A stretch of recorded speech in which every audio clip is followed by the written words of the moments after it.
Let me tell you, there are moments in life that are so profoundly, spectacularly stupid that they loop all the way back around to being pure genius.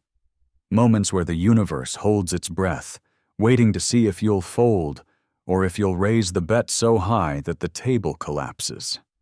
This was one of those moments. My phone was pressed so hard against my ear I was probably going to have a permanent indent. On the other end of the line was the auditory equivalent of a beige pantsuit and a perpetually disappointed sigh. Her name was Carol Ann Richardson, but in the hallowed, whispering halls of my new neighborhood, she was known simply as Karen. "Let me get this straight, Carol," I said, my voice dangerously calm. "You're telling me you're denying a landing zone for a medical evacuation helicopter? What's next? Are you going to issue a violation because the ambulance's siren doesn't harmonize with the neighborhood's official wind chimes?" A clipped, offended little gasp came through the receiver. "There is no need for sarcasm, Mr. Jensen. The board has reviewed your proposal, and we have found it to be inconsistent with the aesthetic and acoustic harmony of the Whispering Willows community. The decision is final." I looked out through the skeletal framework of what would one day be my living room window, across the manicured street to her own perfect, soulless house. Final, huh? We'd see about that. I was a man who had spent 20 years in special operations. I'd negotiated with warlords who had better reasoning skills. "Carol," I said, a slow, predatory smile spreading across my face. "You have no idea what you've just done." I hung up. The game was on. It had all started so innocently. After 2 decades of living out of a rucksack in places the Travel Channel doesn't show you, I'd finally cashed out. A nice little tech company I'd started on the side, specializing in logistics and risk management, had been bought for a sum that made my accountant weep with joy. It was time to come home, plant some roots, and take care of my dad. My dad, John Jensen, was a legend. A Vietnam vet, a man who could field strip a rifle in the dark, but couldn't figure out how to unmute his own phone. He was also staring down the barrel of some serious congenital heart issues. The kind where minutes, not hours, mattered. So, when I found the 2 adjacent lots in Whispering Willows, it seemed perfect. It was an upscale, meticulously planned community just outside a major city, the kind of place where the grass is greener on every side because it's mandated in a 3-ring binder. My plan was simple: bulldoze the 2 dated houses and build our forever home. Not some gaudy McMansion, but a clean, modern piece of architecture with a big workshop for my hobby, restoring vintage military vehicles, and enough room for Dad to have his own wing. And one other thing, a small, discreetly placed FAA-approved helipad. Look, I get it. A helicopter isn't a Toyota Camry. But we weren't talking about me commuting to get artisanal coffee. This was a lifeline. Dad's cardiologist was at a top-tier cardiac center 60 miles away. In rush-hour traffic, that was a 2-hour drive. In a helicopter, it was a 12-minute flight. It was a brake glass in case of emergency button that happened to have rotor blades. I also figured I could use it for my consulting work, which sometimes required getting to remote sites fast. I did my homework. I filed everything by the book. City permits, zoning variances, FAA clearance. I had a stack of approved documents thick enough to stop a small caliber round. The very last step, the one I thought would be a mere formality, was getting the HOA's blessing. That was my first mistake. My second was underestimating Karen Richardson. The community clubhouse, where the HOA board met, was a sterile, beige environment that smelled faintly of lemon polish and shattered dreams. I walked in with my architect, our professionally rendered plans rolled up under my arm. Karen and her 2 board members, a pair of retirees named Stan and Mort, who looked like they'd been nervously staring at Karen for a decade straight, sat at a long table. Karen, the HOA president, had hair that looked less like it was styled and more like it was forged. She peered at me over her glasses, her expression one of profound skepticism, as if I'd just tried to pay for groceries with a live chicken. "Mr. Jensen," she began, purposefully mispronouncing my name as Jansen. "We have your paperwork regarding your little project." "It's a significant project, yes," I said, forcing a pleasant smile. "We're very excited to join the community." I unrolled the plans, showing them the elegant design, the environmentally friendly features, the way the house integrated into the landscape. Then I pointed to the small, paved circle at the far edge of the combined lots, nestled behind a line of trees. "And this is the feature I wanted to discuss in person," I said. "It's a private helipad, primarily for medical emergencies." Stan's eyes widened. Mort actually choked on his water. Karen, however, just stared at the plans, her lips pursed into a thin, disapproving line. "A helipad?" she said, the word dripping with disdain. "Mr. Jansen, we have very strict guidelines about auxiliary structures. We just denied Mrs. Henderson's request for a flamingo-pink garden shed in her backyard. A helipad seems a tad excessive, don't you think?" "With all due respect, Mrs. Richardson," I said, keeping my tone even. "This isn't a decorative shed. It's a registered emergency landing zone. It will be painted a subtle gray and will be largely invisible from the street. I have letters here from my father's cardiologist and the regional hospital supporting its medical necessity. The only time you'd even know it's there is if a life is on the line." I handed her the folder. She barely glanced at it, instead pushing it down the table to Stan as if it were contaminated. "The noise," she declared, her voice rising. "The disruption to the peace and tranquility of Whispering Willows. Think of the property values. The bylaws, which you should have read, clearly state that any and all modifications must be in keeping with the aesthetic harmony of the community." "A man's life being saved is a pretty harmonious outcome, I'd think," I countered. Her eyes narrowed. "The board will take it under advisement." A week later, I received a thick, cream-colored envelope in the mail. The official letterhead of the Whispering Willows Homeowners Association was embossed at the top. The letter was a masterpiece of bureaucratic nonsense. It cited Bylaw 17, Section C, Paragraph 4, on non-traditional landscaping and hardscaping. It mentioned potential noise pollution, undue deviation from community standards, and the visual impact of aviation-related infrastructure. It was a hard no. I sat there, in my temporary rental, reading the letter aloud.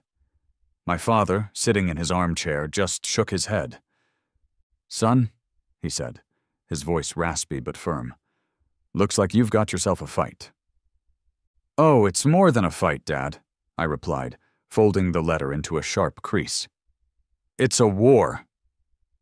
"An HOA? Oh, man." Dave Rawlings, my lead contractor, stood amidst the dust and debris of my half-demolished properties, his hands on his hips. He was a big, burly guy with a sun-beaten face and a no-nonsense attitude that I immediately liked. He looked at the pristine, identical houses surrounding us and shook his head with the weary resignation of a man who had seen the darkest corners of suburban existence. "I'd rather wrestle a grizzly bear in a phone booth," he said, kicking at a loose piece of drywall. "Let me guess. The head honcho is a woman named Carol, has hair like a helmet, and thinks the color beige is too spicy." "You've met her," I said grimly. "They're all the same model, just with different trim packages," Dave sighed. "Built on the same chassis of bitterness and a desperate need for control.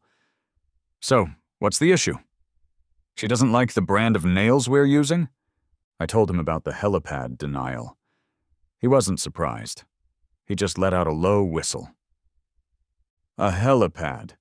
You, my friend, are swinging for the fences. I like it. But you poked the bear. Or in this case, the Karen. As if summoned by the invocation of her name, a weaselly-looking man in a golf shirt with the Whispering Willows logo embroidered on it scuttled onto the property. He didn't make eye contact.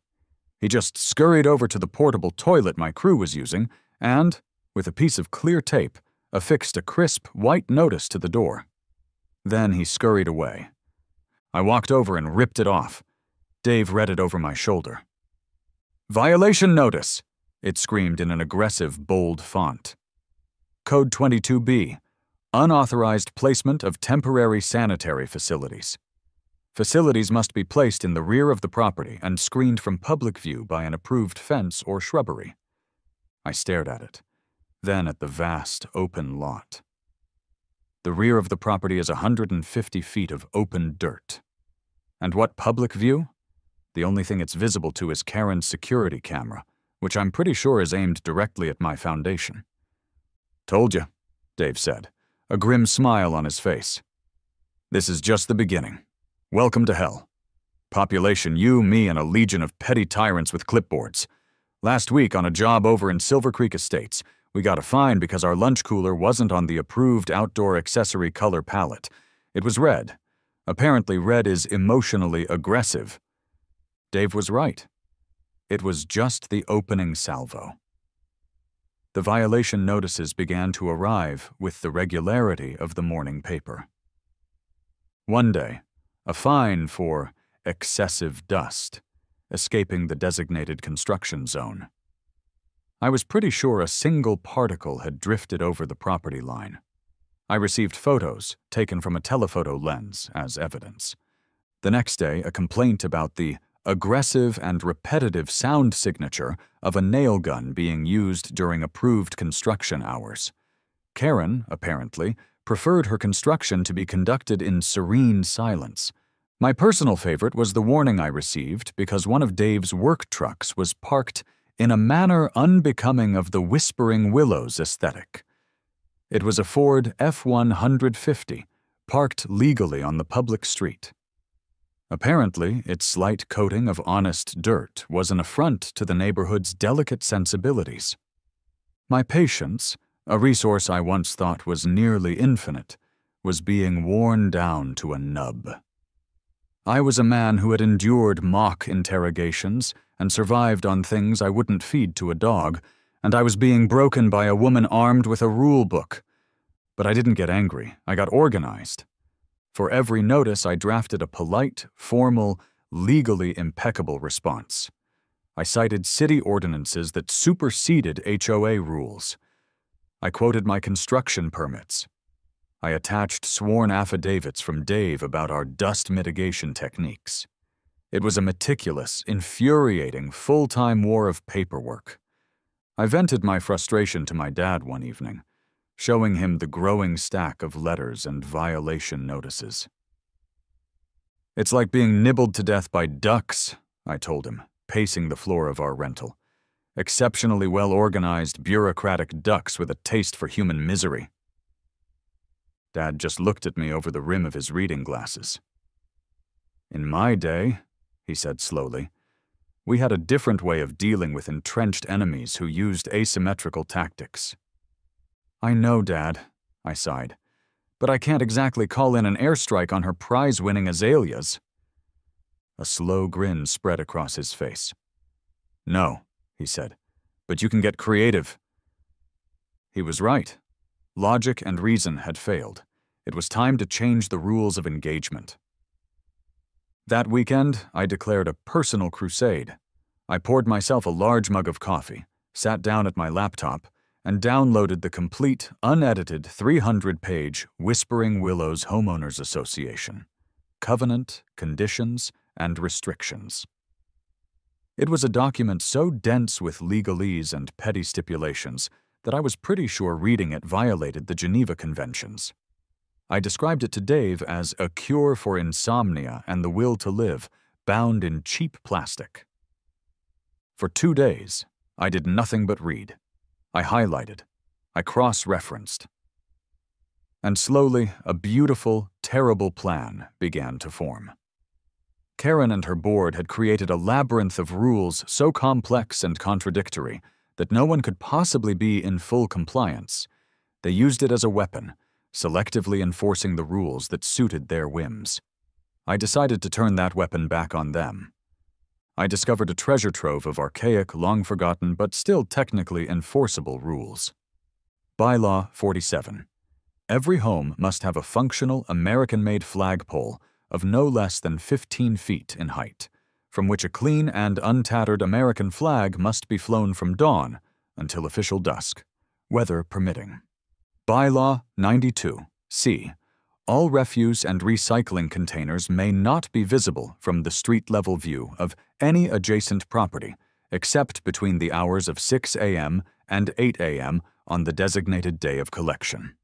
Bylaw 113. A. All vehicles parked in driveways must be washed on a weekly basis to maintain a lustrous and soil-free appearance. Bylaw 65. F. No political signage of any kind is permitted. However, decorative seasonal flags celebrating federal holidays, seasons, or general themes of community spirit are permissible, provided they do not exceed 24 by 36 inches. It was a goldmine of malicious opportunity. My campaign began on a Monday morning, using a disposable email address I created. concernedresident@protonmail.com, I began my work. First, I filed a complaint against Mr. Henderson in 12 Tulip Court. His flagpole was clearly only 12 feet tall, and his flag was made in China. I attached a link to the Amazon listing for his flagpole as proof. Next was Mrs. Gable at 8 Primrose Lane. Her trash cans were still visible at 8:15 a.m. on Tuesday. I attached a time-stamped photo. Then came my magnum opus. I spent an entire afternoon driving slowly through the neighborhood, documenting every single unwashed car, every slightly too tall garden gnome, every basketball hoop that hadn't been stored away neatly by sundown. I submitted 17 separate complaints in a single hour, and, of course, I reported Karen herself. Her husband's pristine Lexus had a visible layer of pollen on it, clearly violating the weekly washing rule. And her recycling bin, tucked away behind a bush, was still visible if you stood at precisely the right angle from the sidewalk. I knew this because I had lain on the ground to get the perfect photo. The effect was immediate and glorious. Karen's inbox was flooded. The trickle of violations she was used to issuing had become a tidal wave, and it was now directed at her staunchest supporters and, most horrifyingly, herself. By Wednesday, she knew it was me. I don't know how, but a woman whose entire existence revolves around knowing everyone's business develops a sixth sense for this kind of thing. My phone rang. It was an unknown number. "You think you're clever, don't you?" Karen's voice hissed without any preamble. "Ma'am, you have the wrong number," I said in my most innocent voice. "This is a new phone. Who dis—" She hung up with a strangled shriek of frustration. The next afternoon, 2 police cruisers pulled up to my construction site. Out stepped a jaded-looking veteran cop with a magnificent mustache and a name tag that read Miller, and a fresh-faced rookie who looked about 12. "Davis." Karen was standing on her perfect lawn across the street, arms crossed, vibrating with rage. She had clearly called them. "Afternoon, officers," I said, leaning against a stack of lumber. "Something I can help you with?"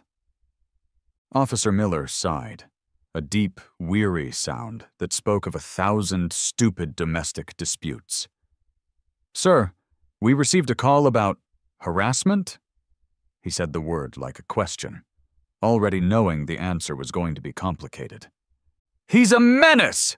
Karen shrieked from across the street, loud enough for the whole county to hear. "He's terrorizing this neighborhood with his rules!" The irony was so thick you could have paved a driveway with it. "HOA dispute?" Miller asked me, his voice low. You have no idea, I said, keeping my voice down. That woman, the HOA president, denied an emergency medevac helipad for my father who has a serious heart condition.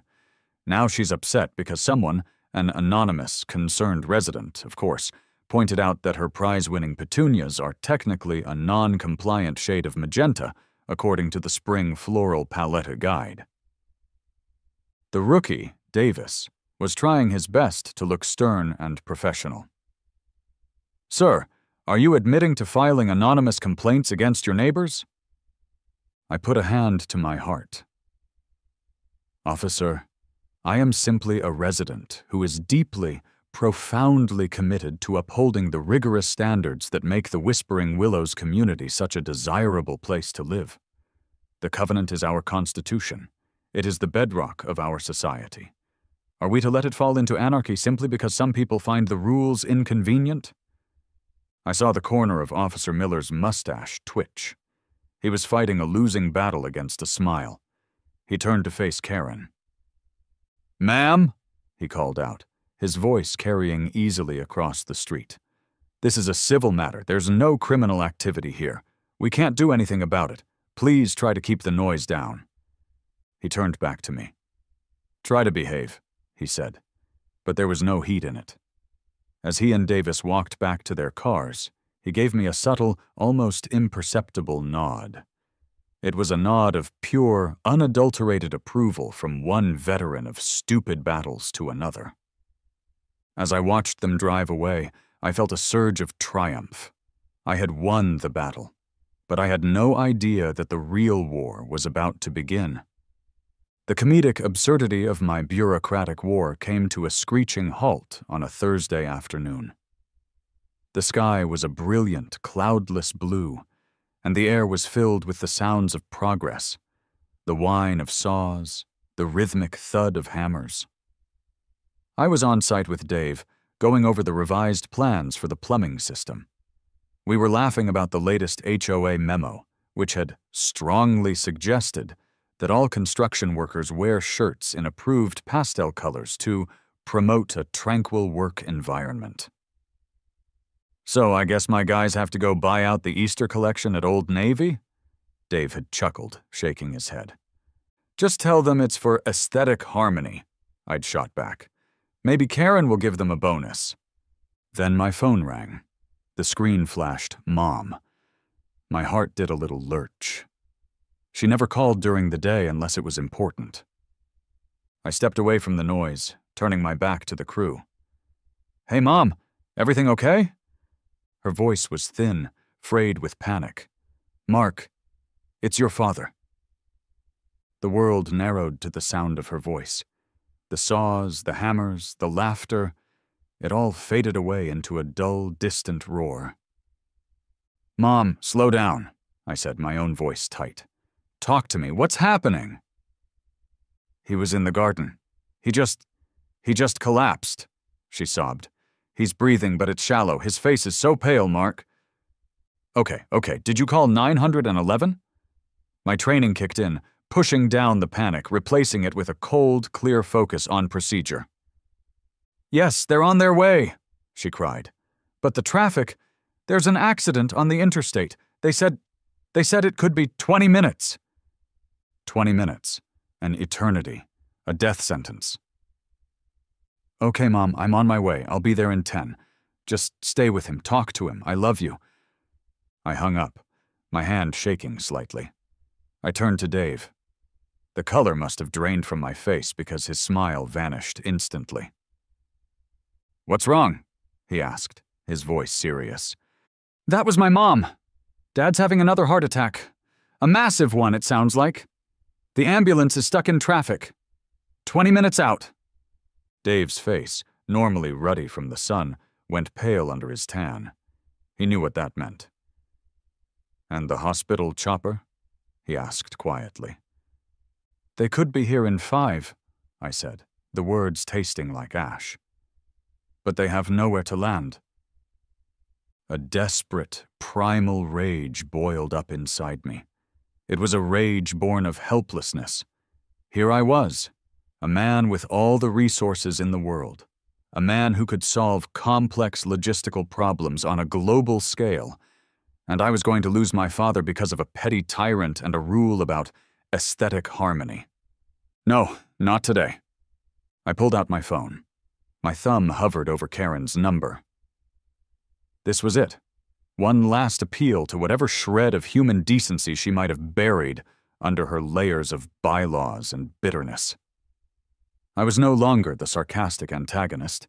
I was a desperate son. The phone rang twice before she picked up. "What is it?" she snapped, her voice already hostile. "Carol, it's Mark Jensen," I said, my voice strained. "I don't have time to argue. My father is having a massive heart attack right now. An ambulance is 20 minutes away. I need to land a medical helicopter on my property. Please, just for this one time. You can find me later. You can sue me into the ground. I don't care. This is a life or death situation." There was a pause on the other end of the line. For a single, fleeting moment, I allowed myself to hope. Maybe this was the moment she would remember she was a human being. The hope died a quick, brutal death. "I'm very sorry to hear about your father's situation," she said, her voice as cold and sterile as her clubhouse. "However, the board's decision is final. We cannot make exceptions. It would set a precedent. The rules are the rules. The rules are the rules." She said it with such finality, such unfeeling certainty. My father's life weighed against a line in her stupid book, and the book won. A strange, terrifying calm washed over me. The rage didn't disappear. It crystallized. It became something hard and sharp and clear. "The rules?"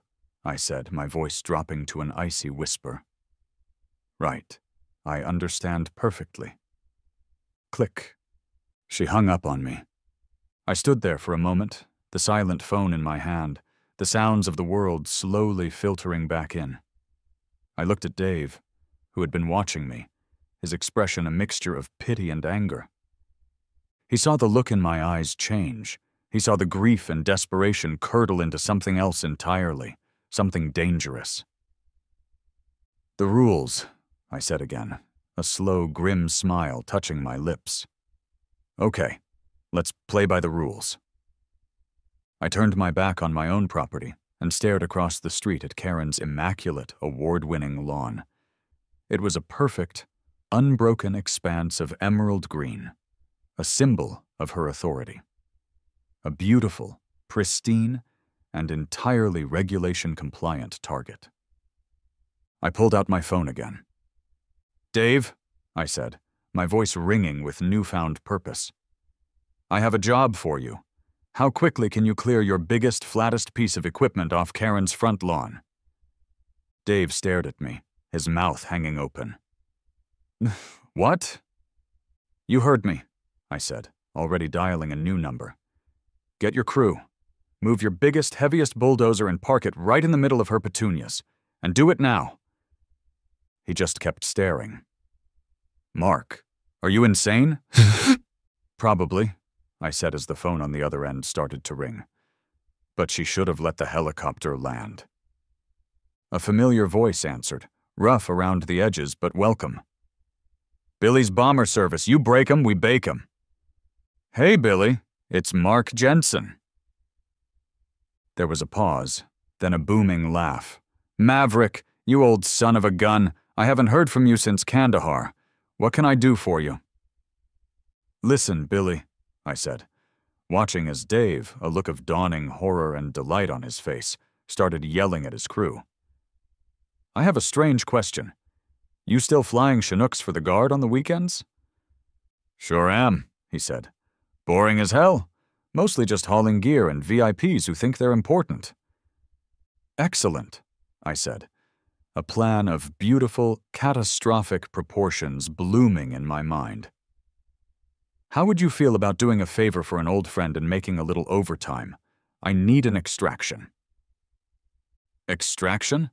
From where? A cartel compound?" "Worse," I said, watching as the first treads of a Caterpillar D9 bulldozer bit into Karen's perfect lawn. A homeowners association. Yeah, it's a rescue mission. Of a sort. There's a concept in military strategy called escalation dominance. It's the ability to increase the threat level in a conflict to a point where your opponent cannot or will not match you. They are left with two choices: back down or face annihilation.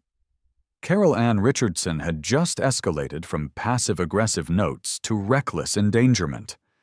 She had no idea I was about to escalate to weapons-grade, rotor-washed, malicious compliance. My plan, explained to my old buddy Billy over the phone in a series of clipped, coded sentences that would have sounded like gibberish to a civilian, was both breathtakingly simple and legally labyrinthine. The HOA covenant, in all its 300 pages of mind-numbing detail, forbade unauthorized structures, vehicles, and even certain types of lawn ornaments. It said absolutely nothing about a temporary emergency landing by a United States military aircraft conducting official government business on private property. I was, with Billy's help, officially requisitioning a CH-47 Chinook from his Army National Guard unit for an emergency extraction and medical transport training exercise. The subject of the exercise? One John Jensen, a decorated veteran in need of urgent medical assistance. The landing zone? The most suitable, clear, and available patch of ground in the immediate vicinity. The paperwork would be a glorious nightmare for some poor desk jockey at the Pentagon later, but right now, time was everything. It was, as I explained to Billy, technically legal in the same way that it's technically legal to eat a whole birthday cake by yourself. It's not recommended, but there's no specific law against it. "You're completely insane, Maverick," Billy had laughed over the phone. "I'm in. Flight time is flight time. What are the coordinates?" I gave him the address. "You can't miss it," I'd said. "It'll be the house with the lady on the lawn having a full-blown conniption. And one other thing, Billy. Don't land on my property. My pad is compromised by local authorities. You'll see a big yellow piece of heavy machinery on the lawn across the street. Put it down right there." There was a pause. "You want me to land a 17-ton helicopter on some suburban lady's lawn?" "Affirmative," I'd said. "Think of it as a community outreach program." The scene in Whispering Willows devolved into beautiful, orchestrated chaos. Dave, now a willing co-conspirator in my madness, directed his crew with the gusto of a movie director. The Caterpillar D9, a 50-ton beast of steel and hydraulic power, roared to life. With surprising speed, they drove it off my property, across the pristine asphalt street, and directly onto Karen's front lawn. The sound of the diesel engine was the first alarm bell. Windows and doors started opening. Faces, curious and concerned, peered out. The D9 didn't just sit on her lawn. It crushed it. It flattened her prize-winning tulips. It sank into the soft, overwatered turf, leaving deep, muddy trenches in its wake. It came to a stop in the dead center of the lawn, a giant, yellow monument to poor decision-making. Hers, not mine.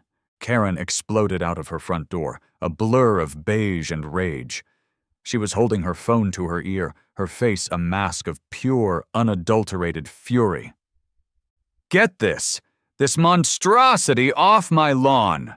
she shrieked, her voice cracking. "I will have you arrested. I will sue your company into oblivion. I will have your licenses revoked." Dave, leaning against the bulldozer with a look of beatific calm, just shrugged. "Sorry, ma'am," he yelled over the idling engine. "We were told by the property owner over there to clear the area for an incoming emergency vehicle. This was the closest, safest available space to move our equipment to—" He pointed at me. I gave a little wave. It was at that moment that the second sound began. It started faintly at first, a distant, rhythmic beating. Whomp, whomp, whomp, whomp. It wasn't the nimble, high-pitched buzz of a medical chopper. This was a deep, guttural, earth-shaking beat. It was the sound of something huge and powerful displacing a tremendous amount of air. Heads turned, conversations stopped. Karen paused her shrieking, a confused look on her face. Then it crested the line of perfectly pruned oak trees at the end of the street. It was a CH-47, Chinook. It was enormous. It was olive drab. It was so spectacularly, wonderfully, beautifully out of place in this sterile suburban landscape that it felt like a hallucination. It blotted out the sun, its twin rotors beating the air into submission. The downdraft hit first. It was a localized hurricane. Loose mail flew from mailboxes. A pink flamingo, liberated from Mrs. Henderson's yard, cartwheeled down the street. Karen's meticulously placed decorative gnomes were scoured from her garden beds and sent flying like tiny, ceramic projectiles. Her helmet of hair was finally, gloriously messed up. The Chinook didn't hesitate. It didn't circle. Billy, a true artist at his craft, brought it straight in. It hovered for a moment over Karen's house, its shadow engulfing her property, before beginning a slow, deliberate, and impossibly loud descent toward her lawn. The bulldozer was the perfect X marks the spot. The world dissolved into a vortex of noise and wind and flying grass. The Chinook's landing was less a landing and more of a controlled earthquake.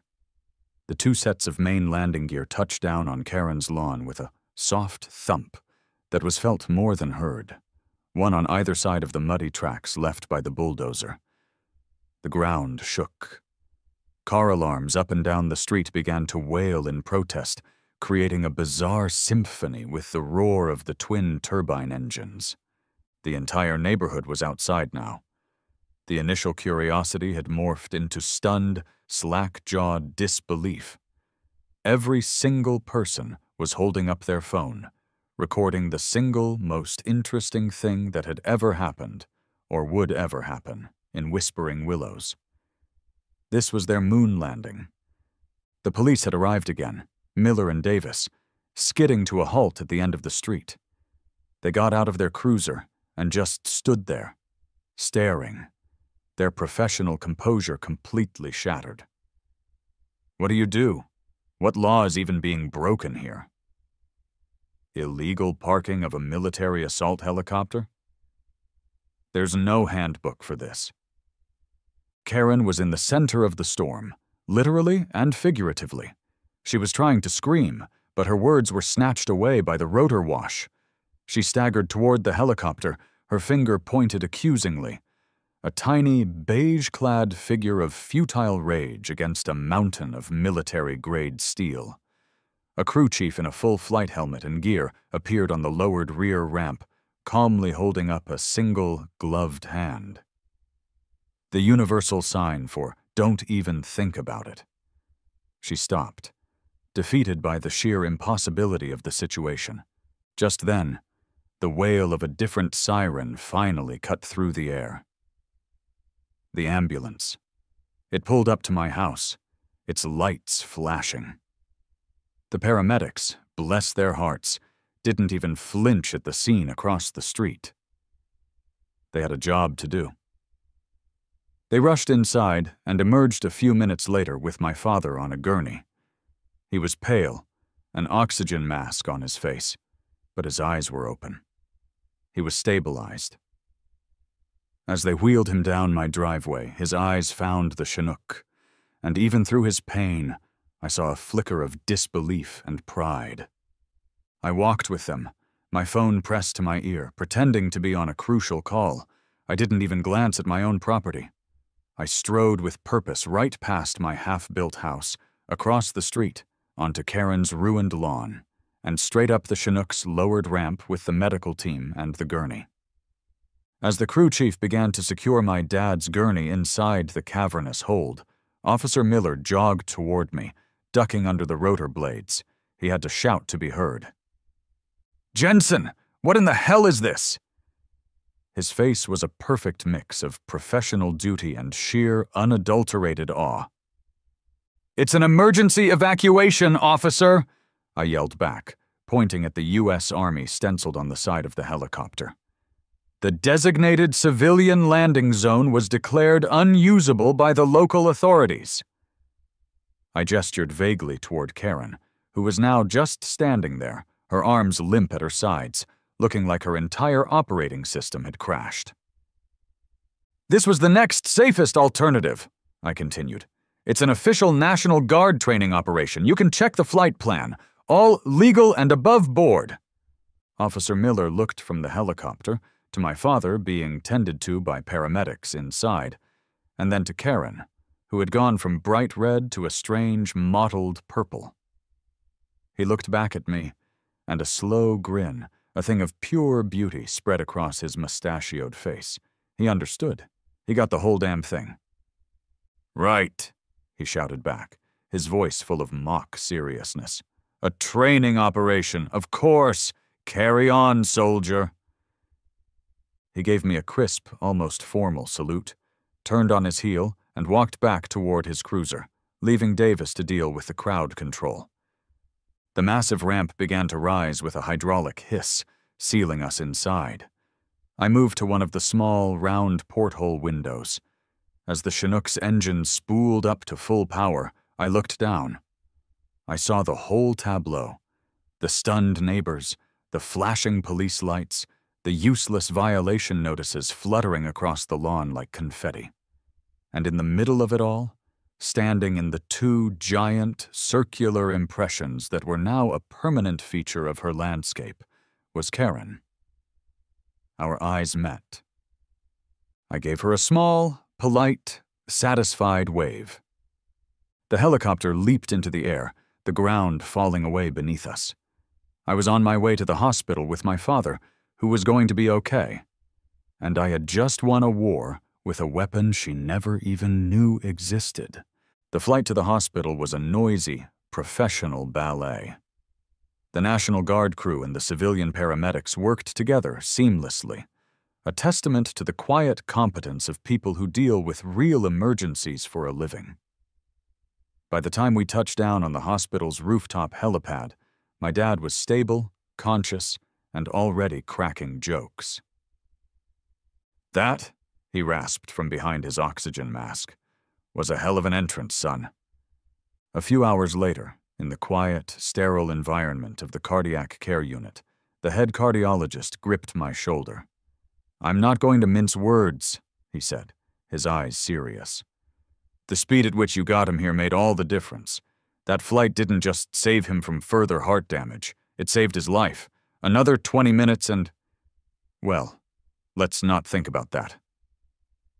The emotional core of my insane crusade was validated. This was never about a lawn. It was about my father. Everything that came next was just the glorious, righteous fallout. When I returned to Whispering Willows late that night, the neighborhood was eerily quiet, but the air was thick with the ghost of the day's events. The D9 was gone from Karen's lawn. My property was clear, but her lawn, oh, her beautiful lawn. It looked like a giant, angry god had used it as a putting green. The deep circular impressions from the Chinook's landing gear were impossible to miss. They were scars of her defeat. The chaos that followed was a multi-front war, and I was happy to fight it. Karen, predictably, filed a lawsuit. She sued me. She sued Dave's construction company. And in a particularly bold move, she tried to sue the U.S. Army National Guard. Her lawsuit listed damages for trespassing, property destruction, emotional distress, and something called acoustic terrorism. My countersuit was swift and brutal. I sued her and the HOA board personally for reckless endangerment, intentional infliction of emotional distress, and tortious interference with a critical medical procedure. My lawyer, a shark named Levine, who I kept on retainer, was positively giddy. The National Guard's response to her lawsuit was even better. They didn't just dismiss it. They buried her legal team under a mountain of federal paperwork, invoking national security statutes and military training protocols. They confirmed that Flight 7, 2 Bravo was indeed on a sanctioned training exercise, and that the pilot, CWO Billy Travers, had made a command decision to land in the safest available zone after the primary civilian LZ was declared hostile. The word hostile was a particularly beautiful touch. Then, the media got hold of the story. Someone's cell phone video went viral. It started with local news, then regional, then national. The headlines were spectacular. HOA Karen denies medevac landing for ailing veteran. Son calls in the cavalry. Suburban lawn wars. Man lands Chinook helicopter on neighbor's yard in dispute. Karen became an internet meme overnight. Her enraged, wind-blasted face was photoshopped onto movie posters for Apocalypse Now.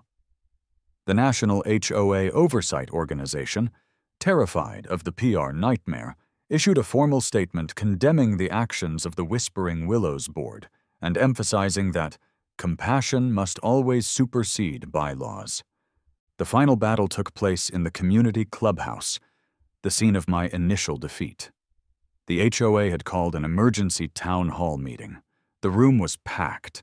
It was standing room only, and the atmosphere was electric with mutiny. Karen and her 2 terrified board members, Stan and Mort, sat at the front table, looking small and besieged. One by one, residents stood up. But they weren't there to support Karen. They were there for her head. Mrs. Henderson, armed with a poster-sized, glossy photo of her rejected flamingo pink garden shed, gave an impassioned speech about creative expression. Mr. Henderson demanded to know why his patriotism was being questioned over a Chinese-made flagpole. A dozen others aired their grievances about the petty fines and harassment they had endured during my malicious compliance campaign, which they now correctly attributed to Karen's selective tyranny. The final speaker was me. I didn't shout, I didn't use sarcasm, I just calmly, quietly told the story of my father's heart attack. I told them about the 20-minute ambulance delay. I read them the statement from his cardiologist, the one that said he would be dead if not for the flight. And I told them about my phone call with Karen, the one where she decided that her rules were more important than his life. You could have heard a pin drop. When I was finished, a man in the back of the room stood up. "I call for a vote," he said, his voice ringing with conviction. "A vote of no confidence in the current board." The room erupted. The ayes were a deafening roar. The nays were 3 timid squeaks from the front of the room. It was over. Karen and her board were unceremoniously, overwhelmingly, and gloriously voted out. A few months later, the autumn sun cast long shadows across whispering willows. The air was crisp, and the leaves on the oak trees were turning brilliant shades of red and gold. My house was finished. It was beautiful, a clean, modern structure of glass and steel and warm wood that looked like it belonged. From the inside, the huge windows framed the changing season like a living painting. My dad was sitting on the expansive new patio, a blanket over his knees, a cup of tea in his hand. He was thinner, but his color was good and his eyes were bright. He was enjoying his retirement, and I was enjoying having him here. Dave the contractor was there, leaning against the railing and sipping a beer. We were looking out over the neighborhood. "You know," Dave said, breaking the comfortable silence. "For a minute there, back when you were ordering me to drive my D9 onto her lawn, I thought you were crazier than she was." "There's a fine line between crazy and creative," I said, taking a sip of my own beer. "Besides, she started it. She messed with my family. That's a line you don't cross." "Well, you sure as hell finished it," Dave said with a laugh, shaking his head. "A Chinook. I'm still looking at the photos, and I'm not sure I believe it really happened." We looked across the street. A "For Sale" sign was staked into Karen's front lawn. A new sod had been laid, but you could still faintly see the outlines of 2 large circles, like the ghost of a giant helicopter was haunting her property. Rumor had it she and her husband were moving to a remote cabin with no neighbors, and presumably no HOA. The new board, a group of reasonable people who believed rules should serve the community and not the other way around, had made some changes. Their very first act was to retroactively approve my helipad. Their second was to do a complete review of the covenant, striking out dozens of the most archaic and ridiculous rules. Mrs. Henderson's flamingo-pink shed was now proudly erect in her backyard. The neighborhood felt lighter, happier. "You know, she had a point," I said thoughtfully. "She was always going on about aesthetic harmony." Dave grunted. "Yeah, harmonious for her?" "No, really," I said, a smile playing on my lips. "I think I finally figured out what it means. Sometimes the only way to deal with a deeply unreasonable person is to become so spectacularly, overwhelmingly unreasonable that you warp reality around them. You have to recalibrate their entire world." She wanted harmony. I pointed my beer bottle toward my own property, where the setting sun glinted off the clean, gray circle of my fully approved and now famous helipad. I just gave her a little shock and awe first. I took a long, slow sip of my beer. The air was peaceful. The only sound was the rustle of the autumn leaves. And you know what? The neighborhood had never been more harmonious.